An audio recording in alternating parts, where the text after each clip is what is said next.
Nagkaroon na nga sana mga idol ng malaking tsansa ang Dallas Mavericks na maipanalo ang game laban sa Milwaukee Bucks matapos silang makalamang ng double digit sa fourth quarter. Ngunit sa kasamaang palad, nag-choke pa rin sila 116-114. Na-outscored, na-outplayed nga sila ng husto ng Milwaukee sa clutch time kung saan wala silang naisagot sa ginawang scoring run ni Giannis Antetokounmpo sa fourth quarter.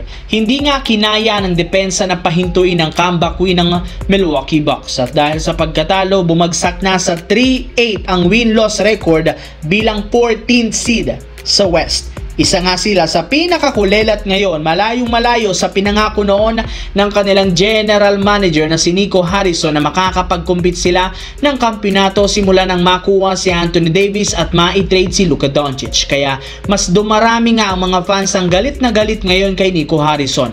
Maging ang ilang mga miyembro ng front office ng Dallas na pipiko na dito. In fact, ibinulgar ng isang insider plano ng Mavericks na sisantihin na si Nico Harrison sa trade deadline. Sa kabilang banda, nagawa nga ng Los Angeles Lakers na makabawi ngayong araw laban sa Charlotte Hornets sa score na 121-111 sa pangunguna ni Luka Doncic na merong 38.6 rebounds, 7 assists, habang gumawa rin naman si Austin Reeves ng 24 points. Pero ang pinaka naging difference maker dito ay si Marcus Smart na nagtala ng 13.6 assists, 4 rebounds at 7 steals. At kasabay ng pagkapanalo, meron na silang 8 wins, 3 losses bilang number 2 tabla sa West. Maliban sa pagkapanalo, ibinulgar nga ni Coach JJ Redick na matapos nitong sabihin sa interview na sumama na si LeBron James sa practice ng South Bay Lakers. Sa madaling salita, tunay nang nalalapit ang paglalaro at pagbabalik ni LeBron James sa kanilang lineup, which is marami nang ang excited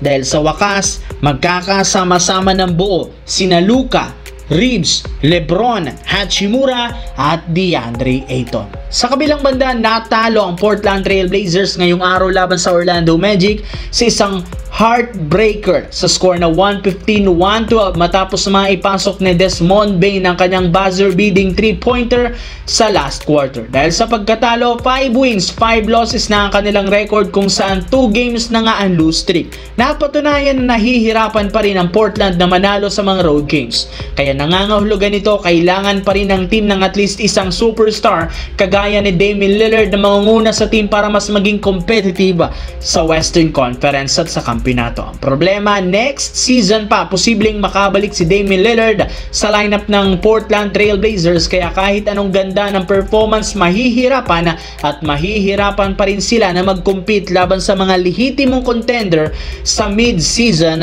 lalo pat wala pa rin sa kanila at hindi pa rin nagbabalik si Damian Lillard. Anong masasabi nyo dito mga idol?